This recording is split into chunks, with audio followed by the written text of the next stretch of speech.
I'm honored to be with my mom and dad today, and of course they're the parents of our family of 13 sons and one daughter. I'm the oldest.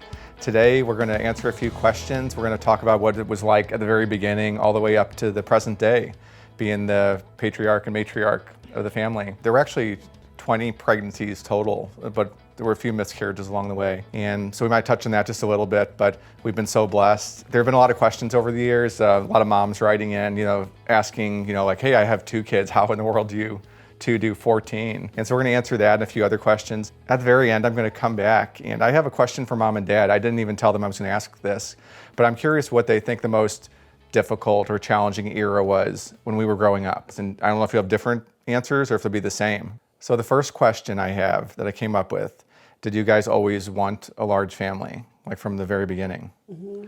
Can you give any thoughts on that? Yeah, I would say that we did. I came from a family of 10, and my mom and dad made it so much fun that I think Rick could see that how much fun it was. We were always doing things together, and you could always get a baseball game going or anything. And even though we were mostly girls, we just had so much fun together. And it just seemed kind of lonesome. A lot of my friends who only had one sibling who might be 5 or 10 years older, and they didn't seem like they got that advantage of really feeling like a family like we did. And so that's kind of what we wanted. And what about you, Dad? Of course, you were some of you might know that Dad's the oldest of 5. Yeah. What was it like for you? Like, did you always think, oh yeah, that I'd love to have a big family like the Stock family, or what were your thoughts on that? Well, 5 kids in my era, born in ¡56, didn't seem that unusual in our pocket, in our neighborhood, and in our school. There were a lot of big families, so that didn't seem striking. But I did. My main thought is I wanted us to just welcome babies as they would come naturally, mm-hmm. and not mess with it. Just see whatever came, And so we just thought of it as one at a time. You were the one at the time when we only had one, and so I kind of feel that I was just open to life, and I kind of committed myself to, if we're going to do this family and marriage and family thing, let's do it with all of our hearts, Yeah. And that wasn't a quantitative thought, but it was more that I'm not going to stop any life, because it's hard enough to get pregnant and bring it to term even one time and have a live birth. So. Yeah, I was kind of musing about that myself, because we've gotten so many questions over the years where they might just kind of assume that, we have as if there's like a goal, you're trying to have as many children as possible, or as if you're like in this other group of people where all you know is big families or something. And we actually barely know any big families. It just happens to, and you don't know, even if you were open to a big family, you didn't know how many you could have. Would you say it's more of in a way, like a mentality rather than, of course you didn't go into it saying, okay, like here we go, let's see how many we can have, but more that you were just, it was more of a lifestyle, like over and over again, just open to, your posture was that you were excited each time you'd have a chance to bring life into the world. Well, and to me, these days people kind of take it for granted that somehow, I don't want to have a baby now, I'll just get rid of this one, I'll just have the baby later. It's like, it's not the same baby. It's miraculous that you ever get pregnant. Any life, how on earth babies are made inside you without you doing all the detailing. It's amazing. Mm-hmm. And it's, each time, I know it sounds crazy, I guess it looks crazy, but to me, each time we found we were pregnant, we actually had another baby come. It's like just amazing. And good news, babies are so precious. And I have to say, all you guys were so excited. It was like the best news you each time would get, like, hey, another baby's coming. And it was always good news to us. And now it carries on, this next generation. I had one of my grandbabies, my oldest one, come over just a little bit ago. Yeah. And we didn't tell everybody who was at home that the baby was here, but suddenly there were like 6 or 8 people all around that little baby watching everything she does. It's adorable. And she's the most popular thing around here. So it's been a good environment for kids, I think. Some of these questions I ask just for the benefit of the audience, but a lot of them I'm actually curious about, because we don't usually just sit here or stand here and talk about such basic things that we're so used to in our family. But did you have any sense that the family would be this big? Because it was so gradual. It was just, of course I can say that I saw it one at a time, and I never knew if there was going to be another one. Right. Yeah. Did you think going into it, like, I bet God willing, we'll probably have at least 5, or did you really have no idea to saying, hey, let's see if we're able to have one? I thought I thought of it as living in the present, and I honestly didn't think in terms of a number just living the life like Jesus said, each day has enough challenges to give to you. And of course, anybody entering into the adventure of parenting knows that right away. Each minute does. So I just honestly didn't think of numbers. It was just sort of like just rejoicing another day, another day. Each day was like a little gift, an unwritten page in a book. And so it just gradually, really was just a series of forks in the road each time. Let's keep welcoming life. There's no health reason. There's nothing. We don't want to do anything that would abort or even abortifacient. A lot of people don't know birth controls, but birth control pills can contain abortifacients. And so we just decided to just welcome it. And you stayed very healthy. She made a point of staying healthy, exercising, having a great attitude. And it would just always be one more. And we were celebrating the whole way.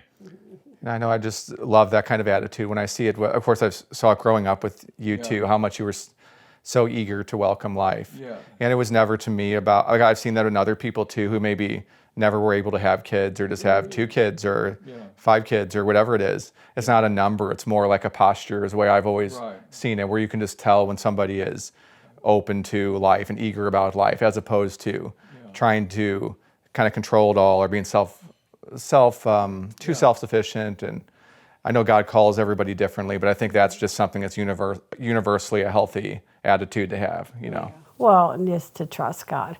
I never would have thought, boy, would it be neat if I had a whole bunch of boys. I didn't think it was possible. Yeah. My family, 8 girls, 2 boys. Boys were hard to come by. And the idea, watching that movie, 7 Brides for 7 Brothers, I remember loving that movie when I first saw it, maybe as a teenager. Yeah. But I thought, it's so unrealistic. No one has 7 boys in a row. That's just impossible. I mean, to get 1 boy is amazing. And I really felt that way. And so each time another boy, it's like, I felt like, whoa, could I be blessed again?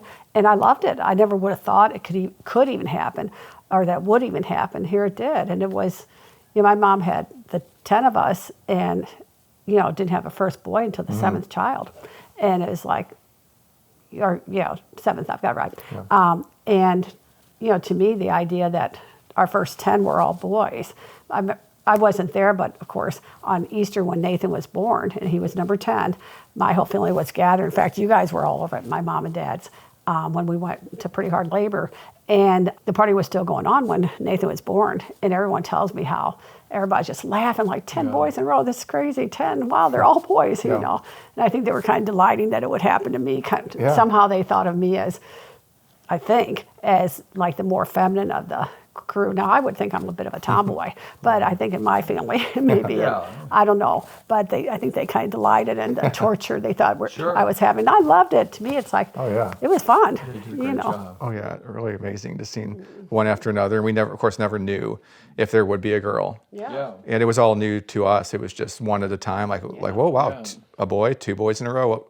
Wait, 4 or 5, and of course you probably get a little used to it, like except just about the time you're getting somewhat used to saying, hey, this is reality. Okay, somehow we have 5 boys, somehow we have 6. So it's somewhat gradual, but looking back, it's pretty amazing now. Well, each time, we didn't know, it's 50-50, that boy or girl, and so I'd crochet a pink blanket, I'd crochet a blue one, and be ready to whatever, and then I'd give away the pink one, and I'd give away a pink one. So I gave away a lot of pink blankets. It was exciting. It was always good. And heck, someone else had a baby girl. A lot of my family had girls. And so the blankets didn't get wasted, Yeah, it was, the gender reveal would be on the day of the birth. So there was a lot of excitement. People would, as the years went on and baby number 5, 6, 7, 8, people would sort of crowd in at the hospital, kind of congregate out there in the hallway and kind of peer in and see if they could get the latest report. But And what's interesting is it never seemed, even then, remember, you already have the number you have. Let's say you have 5. All it is one more baby. You're already used to everyday life with 5. Right. And really, what's 5 and a baby to carry around? So really, it's just like, boiling the frog slowly. You don't notice it. Yeah, that's right. In a good way. Yeah. As things went along with the family growing, can you look back now and see any big surprises? Like if somebody would have, when you were 20 years old, if somebody said, what would it be like to have 14 kids? Can you think of, or either, I guess it's a question for both of you, can you think of any surprises looking back? Like, I never would have guessed it was like such and such. Does anything come to mind? Well, simply that you guys were boys. So many boys. I really did not think that was possible. I remember the night before our wedding, I had a dream, and well, there's actually two dreams, but the one dream was that I had 5 boys, and I think I shook. You know how you kind of almost wake up like you're falling off the bed or something, and it's like. But I thought, oh man, that's crazy, you know. And so I almost feel now like as if I woke up in the middle of something God was trying to tell me, you know. I mean, it's just they didn't tell me. I wonder if it's kind of like I keep thinking of a comparison of a marathon, like maybe somebody who is used to only running half a mile or something, and they think that's difficult. And then if somebody said, like, you know, actually, there's a group of people that runs 26 miles, and they can do it in a short amount of time, relatively short amount of time. Right. But I bet that's how people think of it when they think, oh, I had one child. Like how in the world I can even fathom 14? Well, but if it is a little more of a marathon, you get better at it, you pace yourself. There's a lot of factors. Oh yeah, and it's so unfair for a new parent to think, gosh, I haven't had sleep for this long, and I hardly know how to do this. I'm not good at nursing. I'm not good at diapering. I can't tell what's sickness and what isn't sickness, how to deal with each thing. I don't even recognize it. And they can kind of panic and think, how on earth could I do 14? And you don't get 14 babies, at least we didn't. And by the time we had a second baby, I finally figured out the mystery of the first baby, you. And then when John came, it's like, oh, okay, I've seen this pattern before. Okay, and I was better at it. I got better at nursing, even though he was a brand new baby. I knew how to nurse by then. And that's a big difference. And then the third baby, the fourth baby, you get good at. You kind of, you would kind of break us in on everything. Like, you know, you were the first one learning how to be 2.5, 3, you know. And we kind of had to learn, okay, how do you deal with a temper tantrum? How do you deal with each of these things? And we learned it all on the job like every parent does. You could read all the books in the world, and it's not the same as when you actually have your own baby and you're in love with that baby and you care so much how he turns out, and yet you don't know what you're doing. And we all learn on the job. And you can't give someone else your muscle memory, your experience. You just can't. And every parent is a new parent, you know, and there's nothing wrong with that. That's just, it is. And that's why we help each other, you know. But it actually, if you say, oh, well, this is how hard it is for one, so 14 would do 14 times that, it really isn't. It isn't. You know, after we had a few of you guys, it's kind of like, oh, a new baby's easy to bring into the family. They just keep them next to you. You either put them on your front pack or you keep them in the pumpkin seat next to you, and you just, you know, he's your toy, your fun, while you do all the other work, you know, and you find, you get in your pattern of, okay, now it's time to nurse the baby. So the next 2 younger ones who miss their mommy and don't want to be pushed aside, you just say, hey, guys, it's time to nurse the baby. You want to come sit by me? We could read a book, or we could watch a cartoon together. You want to come? And you guys wouldn't always take me up on it because you knew I would do it. But most of the time, hey, good, a time to snuggle and hold still. And so, you know, there's just so many secret things you learn just on the job. And I don't know that there's any way to know otherwise. Also, you're forced to be very, to strip your life down in a good way, to just be focused on people. Like, I think if I hadn't been married or had kids, I would have wanted to do something to help, to kind of some kind of ministry where I was throwing a big part of my day into people and stripping down my needs to the most bare necessities, and just sort of have a good feeling at the end of the day that I really am I'm impacting the lives of others. So I would have done something. You often say you would have gone into maybe some kind of ministry type or some kind of outreach with children, and so it forces you to be, in a way, get down to the essentials, because in a day you're going to make sure each one feels tremendously loved, each one is physically taken care of, or is emotionally secure, gets entertainment, gets some face time. So you just throw out a whole bunch of other things you don't need. And it actually, in a way, you travel light. It's sort of like these people who backpack. They just travel light, but yet the kids actually get more of your attention because you're kind of in the kid business totally. It's probably kind of like a business, I would assume, you know, like if you're scaling a business, they always talk about like the very beginning is the most difficult, maybe when you're making the very first version of a product. And that might take you 10 times as long as the second one, and 1/100th of as long as it take for the third one. You kind of get better at it, scaling things up and knowing everything you need, all the gear you need. And of course, you have a lot of things like car seats and things like that you kept over the years. And you know how to use them, and you know what's good about this kind of stroller or that kind of stroller. And you know, after so many babies, that they wear out, and you get a new stroller that works better for what your real life experience was. You know, so it all gets a lot easier. So it's really, we're getting way too much credit for, wow, you could handle 14 2-year-olds at the same time. It's like, oh, that drive out anybody nuts, And, but it's different too. They're your own kids. Right. And so you've been training them. And when they get to 2, and then they have the normal trouble that every little 2-year-old gets, where they didn't like the word no. They prefer you always to say yes, like you always did when they were younger.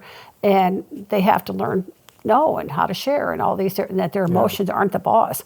But to them, they're very much the boss, and you kind of break the news to them.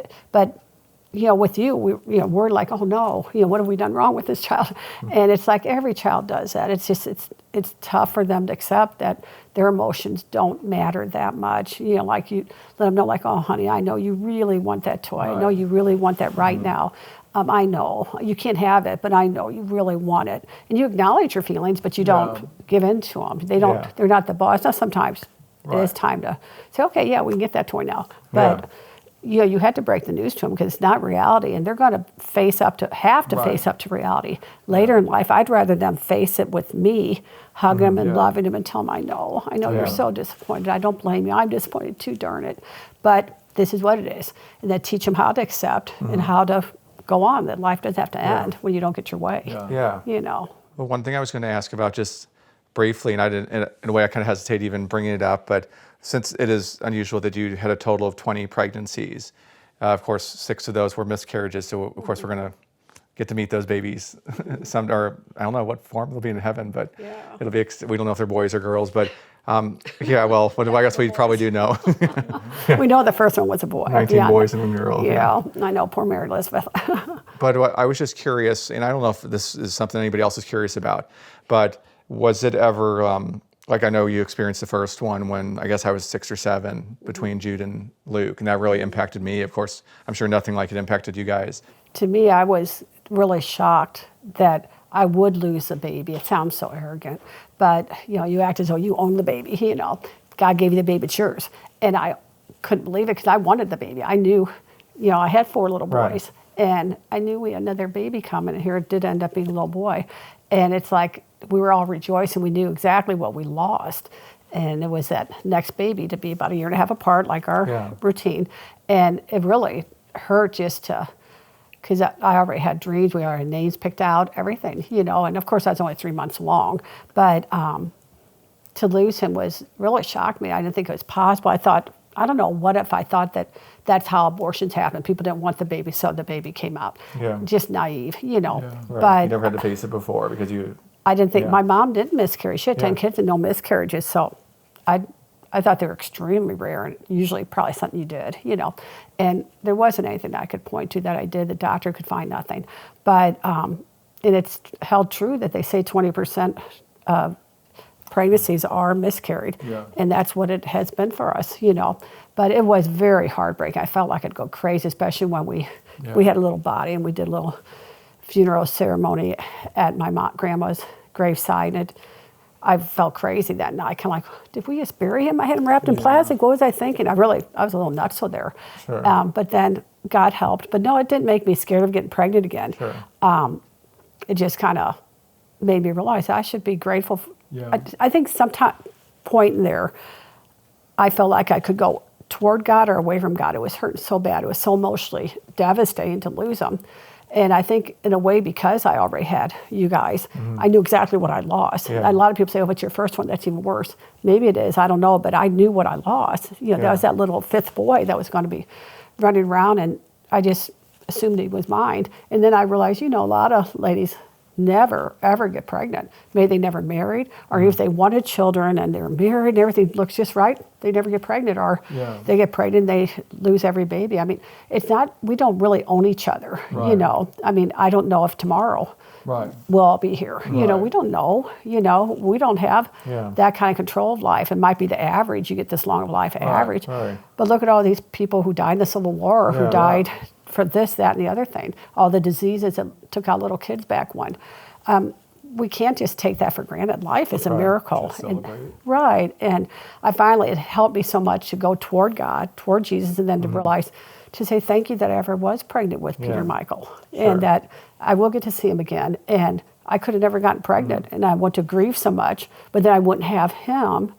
in heaven, and we weren't trying to just have more souls or something to save. It's nothing crazy like that, but just simply God gave us his present. I thought he gave it to us. I thought it was ours. And I kind of held it to me like it was mine. Right. And then I realized, well, no, I really don't own any of you guys. You probably think you own you. Yeah.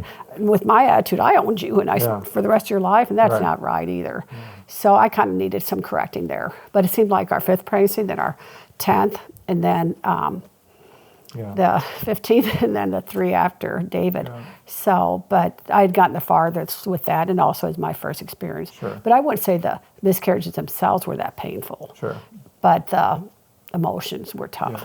So disappointing, I'm sure how was that for you, Dad? Was it kind of similar? Did you relate to a lot of as far as how you reacted to it? I'm sure it's a whole different experience. Yeah, it was a real punch in the stomach, and you can't really just hit a switch and just say, now I'll, you can't just rationalize, okay, well, now I'm fine with that, and there's another baby in heaven. I just had to, but it did, but just to give it to God and really know that my hands are empty. If you create life, and as it says all through God's word, that it's yours to take and yours to create and give to us as a steward, caretaker. That perspective really helped. That, oh wow, if you're kind of thinking in that terms, thinking from the idea that we're just being stewards and caretakers. The baby already these babies made it across the finish line early. Yeah. And then that really helped to kind of give it that zoomed out view of God and of the importance of just heaven and life and just eternal life, and just everything came alive more for me then. Like, oh, okay, God just whisked those to the head of the line. Yeah, I don't think about it that often, but it's pretty exciting to think that we're going to meet them, and they'll just kind of join us and join our family in heaven like they were never not there. I know. I kind of think of it like on It's a Wonderful Life, when the angel Joseph is watching, or not Joseph, Clarence, is watching George grow up, and he gets to see how George became the person he was. And I think he felt like he was there at all these significant times in his life. And I would imagine, I don't know, of course I've not been to heaven, but that the cloud of witnesses, that our kids are part of that, and they're seeing, the time you got your first tooth, and the time this happened, that happened, and they'll be, I think it's going to feel very natural that you guys will just say, oh yeah, hi bro, and you guys will be having dumb jokes with them. They'll already know all the inside jokes because they saw it. Right. Good point. They probably can improve on them. Well, I have one more question, and then we'll get to the final question, which we promised you, which is what Mom and Dad will say is our most difficult time they remember of us growing up. But first, I wanted to ask, can you quickly just go through a few advantages of having a big family that you've experienced? Because of course with us, it's not theory. It's not just like, oh, wouldn't that be interesting? Like, we've actually seen the difficult things, but also experienced the blessings. I guess I'll start with Mom. Can you think of any? Yeah, I can think of a lot for us. For one, once we got outnumbered with Mark, I felt like a family. It wasn't just Rick was holding a baby, I was holding a baby, and we could kind of do whatever and not pay attention to you guys. We were outnumbered, and you guys, of course you were getting old enough to want to do something, to go to a park. And it was worth going to a park because we're taking 3 little people there and then 4 little people. And I felt like we became more of a family because we kind of owned being a family. We no longer just say that we were a couple, we're dabbling in family, we're knee deep in it. And you get better at it, you really do. Every child you have, it's like you're juggling, and suddenly someone gives you another ball, and it's kind of hard, and then you can juggle that, they give you another ball, and somehow you can do it. I honestly had a lot harder time just taking care of our little 2-bedroom apartment when we first got married, keeping up with our laundry, dishes, cooking, clean, grocery shopping. I didn't know laundry from head to tails. I mean, it was so hard. It's easier in the toughest times we had with all 16 of us and keep up the laundry and dish and stuff. That was easier because I got better at it. I got more skilled. Now, actually, one of the hard things is now you guys double-crossed me and stopped being babies. You turned to men. And suddenly I'm this highly trained mom just rearing to go. And it's like, what am I supposed to do? So it's like, but, God's given me other things to do. You better get ready for the grandkids. The pace is just increasing very quickly. It's hard to believe. There's things down the pipeline that it looks like it's going to go quickly. Oh, we won't complain about that. Yeah. So. What about you, Dad? Can you think of any other advantages to having a big family? Well, I think it really helps you keep your mind off of yourself in the right healthy way, because we personally don't each have a huge number of needs. We can only eat so much. Your stomach is about the size of your fist, and you can only do so many things, that you only need so many things, and it kind of helps you live, kind of invest more into other people. And it just made me feel good about all the times Jesus would say about planting and coming up with 100-fold. And I like things that multiply. I like things that kind of you can look back. I like the idea of not protecting yourself so much, because you end up getting all this harvest if you can just risk the human fear of giving. I want to hold on to my control. But really, like juggling, you said, if by the time we were juggling 6 balls, every time a new one would be introduced, it's almost like somebody else would take away one of them, because you guys were old enough.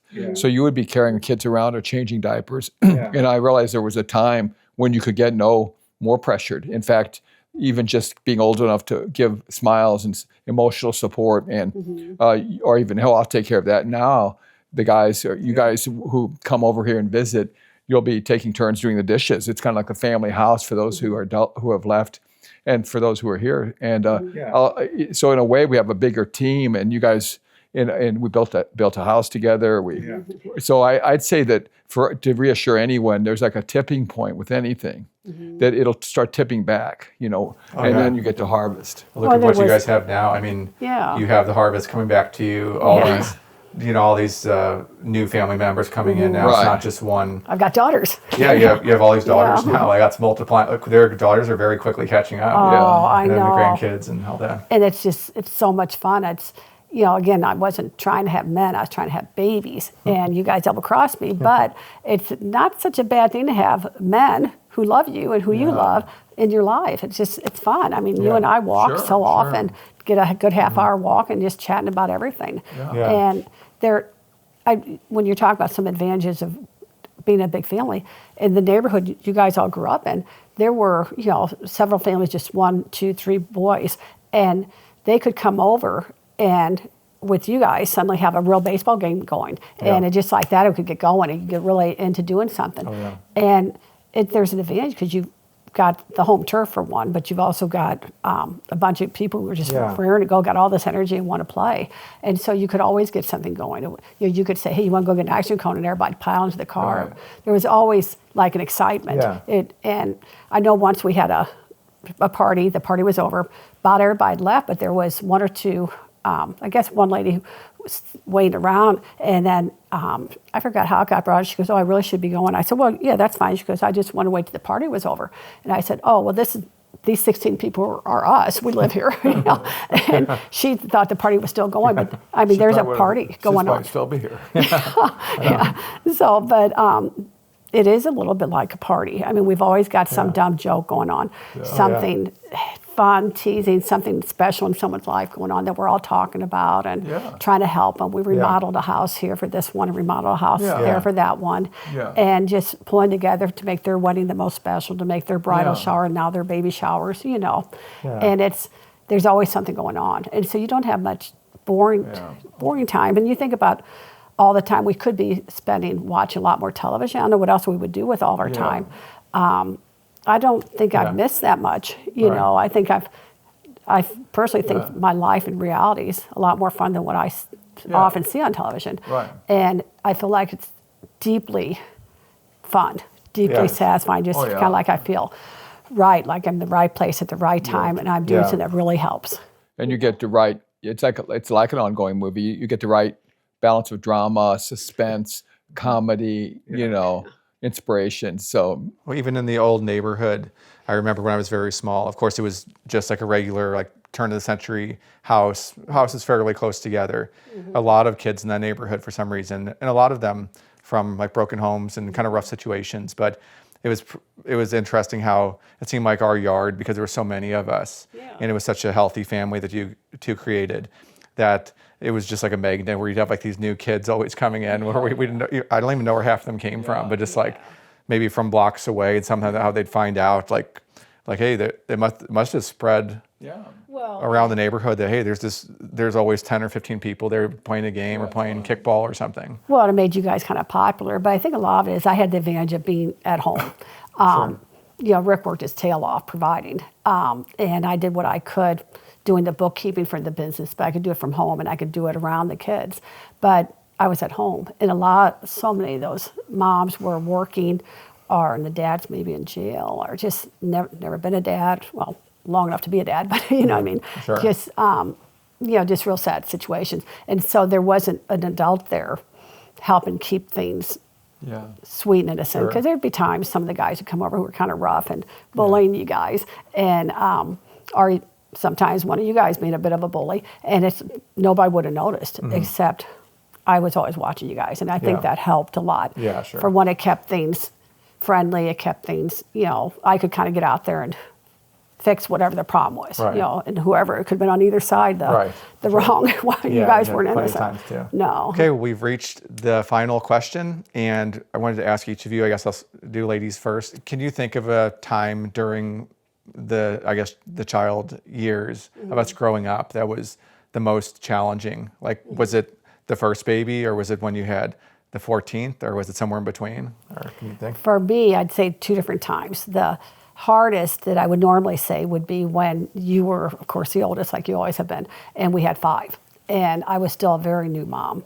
And you were just starting kindergarten, and we were homeschooling. We didn't know if you were ready for school, so we tried homeschooling. We ended up loving it and sticking with it. But I had to learn school at the same time as having a 4-year-old, a 3-year-old, a baby, nursing, pregnant, just, a very broken house, a very, very busy husband, still going to school, trying to get on his feet to provide, always $1 short and a day late, or however that. $8 short. Yeah, that one. It was busy, but mostly it's because I was a new mom, and I was learning on the job, and you kept breaking me into the next stage, and I never had taught school before, and suddenly I'm teaching you, is a big responsibility. And I was scared, and I was scared that I would mess you guys up or forget something. That, and then another time would have been, I'd say about the time between our 9th and our 10th, when money had gotten better and then got real tight again, and we had the renters also. Right, we had to rent out half the house. And for a while, we got to have the whole house ourselves, and that helped so much. Yeah. But we were back in half the house, and it just was so tight. And we had fixed up the basement. Daddy had helped remodel that, but it just was so tight. It was so hot. It was such a hot summer. And it just was, financially so terribly scary. And then our renters were really, really difficult. And all sorts of police. Cops there. I know, and cussing, and just, it was horrible. And that was a really hard time. And, it took maybe a couple of years for all that to calm down, but I remember shaking for a while. And it wasn't because of you guys. Yeah. It was just a sheer busyness. Of things. Well, and trying to find a way to stretch a dollar, and to find a way to never lower the standard of the love and care you guys all had. But then, how are we going to make ends meet? How? And God, He always was there. But it was, I got scared, But God was always there. And somehow, I don't think a lot of the places that gave us work might have maybe not given us the work if it wasn't because we had a big family. Yeah. So, you never know. God has a way of providing. He has a way of doing things. And I shouldn't have been so concerned by was. And so, because it was just so busy, and I'd gotten good at taking care of you guys, but the business was busy. All that was kind of hard, Yeah, I was actually messaging with somebody, a friend of the family, who is the oldest in a very large family. And earlier I was talking to him briefly, but I was saying how we never felt poor growing up, even though money was tight, because you two always had everything so spick and span. And even though it was an older house, we never could afford new furniture, or like even, I think my first pair of shoes had was it 50 cents or a quarter? 25 cents on the bottom of your shoe. I didn't even know it till we got your picture taken there. I see the bottom of your feet. Yeah, like you used from the Goodwill or Salvation Army. And somebody put a marker on there. And my mom, I didn't have the quarter to pay for. My mom bought those for you. And I was just. But they were good shoes. I felt bad. Yeah, they had a lot of wear in them. They're little new baby shoes. They were adorable. But I think it's a testament to you guys that we didn't feel. We always knew that we were, maybe we wouldn't get as many gifts as the only child who lived down the neighborhood, or some other friend who lived in a wealthy neighborhood or something. But we all got to share the we actually, it turned out that we were more wealthy because maybe we'd each get a video game if we could afford it for our birthday or something. And then once that multiplied, we would all figure out that, hey, we could share this, and then it feels like each of us has 10 games or whatever. It's more fun to play against someone, and having a Monopoly board. What fun is that by yourself? But every time you would get a board game and someone else would, and someone else, then we could, you had all these games to go to. So we've got a good collection of toys and games. And David, by the time he was growing up, he had about every game you could think of, and they've been played, and a lot of people to play against and with. So. But money was tight, but you had what mattered a lot more to little kids is attention from your parents. And kids need attention. They don't raise themselves, they need people. And that's us.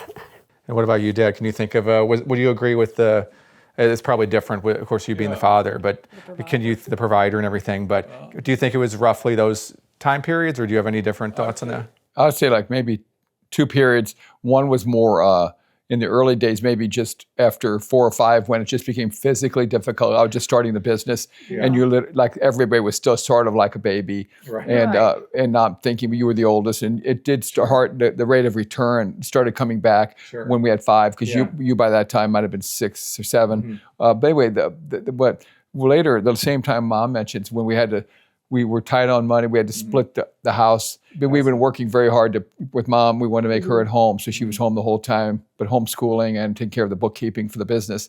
But we had just gotten to 9 or 10. It was just that time when we didn't have a driver yet. We still had one car. They were always pre-owned cars. In fact, I've always had pre-owned cars. But just we finally didn't. It was like that time when you have 10 children and not the oldest isn't able to drive.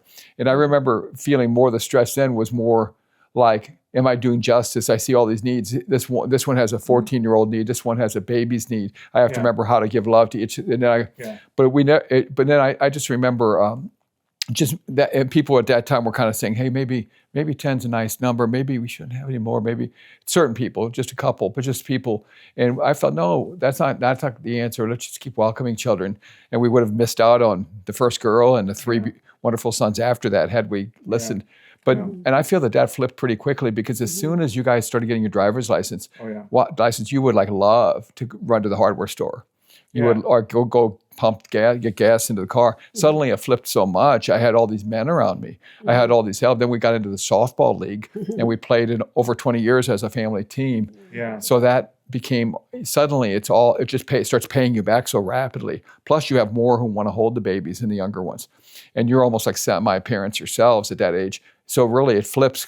I just want to encourage people. It flips at different times. I think it flips when you have maybe you go from 2 to 3 children, and when because you suddenly aren't outnumbered. The oldest one can run and get a diaper to help the mommy, or can do this, or bring this please, or and I just remembered what I was trying to remember earlier that I forgot the question, but I think it was a huge advantage that we learned how to work as a team because we were in a way forced to. So in a way we were, because I think the alternative would have been that we'd have to somehow learn that lesson later, or always be kind of underdeveloped in that way as far as thinking in terms of other people or thinking in terms of a group. Because I remember when I got my driver's license, you guys were about as excited as I was, because I could help. It was a perfect mix because I thought, man, this would be great. I would love to go grocery shopping or love to do things to help. And it's an excuse to drive also. So it really helped us to think as a team, because if you would have just, if I was an only child and you just set me loose with my driver's license, I don't know if I would have ever come back, or I wouldn't have learned the team aspect, And you were needed. And that's pretty cool when you're needed and wanted. And also, one thing to remember is, of course, the kids were the joy of it. You guys were the fun of it, is to see each one growing up and the different personalities, and then to see the personalities interact with each other. And of course, with that, you guys had to learn how to get along with a lot of different personalities. But honestly, I think it helped you be able to get along with a lot of personalities in real life, because real life, you aren't with just kids your age all the time. And kids, each age you're with a variety of people. You got to know how to get along with them all. Well, this has been great, and we've been standing for a while. We might have to start sitting down soon for some of these, but it's been a great time. And I wanted to encourage you all to watch our other videos. We have at least one video released every week. Usually it's 2 or 3. So make sure you like and subscribe and watch these other videos if you like.